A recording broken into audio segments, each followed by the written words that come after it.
ఉత్కంఠకు తెరపడింది. మహబూబ్ నగర్ మున్సిపాలిటీలో అవిశ్వాస తీర్మానం నెగ్గింది. చైర్మన్ కేసీ నరసింహులకు వ్యతిరేకంగా 36 మంది కౌన్సిలర్లు ఓటు వేశారు.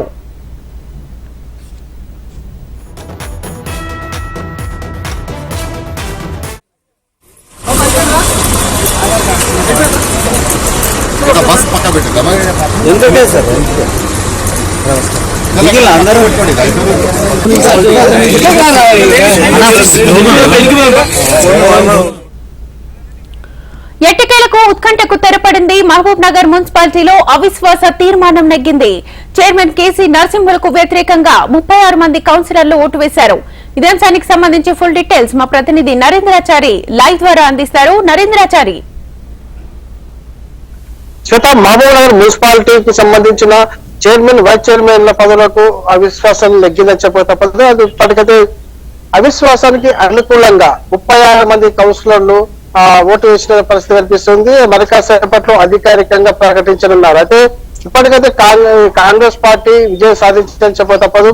టీఆర్ఎస్ పార్టీకి ఒక పెద్ద దెబ్బగా చెప్పక తప్పదు. అయితే కాంగ్రెస్ పార్టీ ఊహించిన విధంగా ఈ Mahabubnagar municipal chairman, vice chairman పదవులను దక్కించుకోబోతోంది. కౌన్సిలర్ ఆనంద్ అధ్యక్షతన ఇప్పుడు ఈ ముఖ్యంగా ఇక్కడ చైర్మన్ పదవి దక్కించుకునేందుకు కౌన్సిలర్ ఆనంద్ సుముఖంగా ఉన్నట్లు తెలుస్తుంది. ఈ నేపథ్యంలో 36 మంది కౌన్సిలర్లు కాంగ్రెస్ వైపు మొగ్గు చూపడం జరిగింది.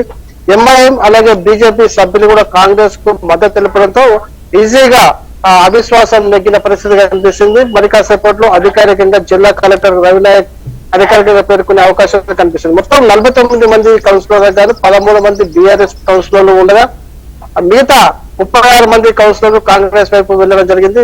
కాంగ్రెస్ అవిశ్వాసానికి అనుకూలంగా ఓటు వేసిన పరిస్థితి మా మహబూబ్ నగర్ మున్సిపాలిటీలో కనిపిస్తుంది. అంటే బీఆర్ఎస్ పార్టీ కౌన్సిలర్స్ ఇప్పటికీ ఈ అవిశ్వాసానికి హాజరు కాకపోవడంతో వన్ సైడ్ గా కాంగ్రెస్ పార్టీ ఈ అవిశ్వాసాన్ని నెగ్గిన పరిస్థితి కనిపిస్తుంది. మరి కాసేపట్లో అధికారికంగా ప్రకటించే అవకాశాలు కనిపిస్తుంది. మొత్తానికి ఎమ్మెల్యే పదవిని కోల్పోయిన మహబూబ్ నగర్ నియోజకవర్గంలో ఇది ఒక పెద్ద దెబ్బగా బీఆర్ఎస్ కు భావించవచ్చు. బీఆర్ఎస్ పార్టీ మహబూబ్ నగర్ ఉమ్మడి పాలమూరు జిల్లాలో మహబూబ్ నగర్ అత్యంత పెద్ద మున్సిపాలిటీ. ఈ మున్సిపాలిటీని చైర్మన్ అలాగే వైస్ చైర్మన్ పదవుల్లో కూడా కాంగ్రెస్ కైవసం చేసుకోబోతున్న నేపథ్యంలో బీఆర్ఎస్ పార్టీకి ఒక ఎంపీ ఎన్నికల వస్తున్న సమయంలో పార్లమెంట్ ఎన్నికల ముందు పెద్ద దెబ్బగా భావించక తప్పదు. ఈ నేపథ్యంలో కాంగ్రెస్ పార్టీ దూకుడు ప్రదర్శించి ఏకంగా 37 మంది సభ్యులు ఉన్నటువంటి బీఆర్ఎస్ పార్టీ నుంచి దాదాపు 20 మందిని అలాగే ఎంఐఎం అలాగే బీజేపీ కౌన్సిలర్లను కూడా తమ వైపు తిప్పుకొని అవిశ్వాసాన్ని నెగ్గడంతో ఒకసారి కాంగ్రెస్ పార్టీ విజయోత్సవాలు మునిపోయిన పరిస్థితి కనిపిస్తుంది. మహబూబ్ నగర్ మున్సిపాలిటీలో కాంగ్రెస్ జెండా ఎగరవేస్తున్న నేపథ్యంలో జిల్లాలో కాంగ్రెస్ సంబంధించినటువంటి పార్టీ శ్రేణులందరూ కూడా ఉత్సాహంలో మునిగిపోయిన పరిస్థితి కనిపిస్తుంది.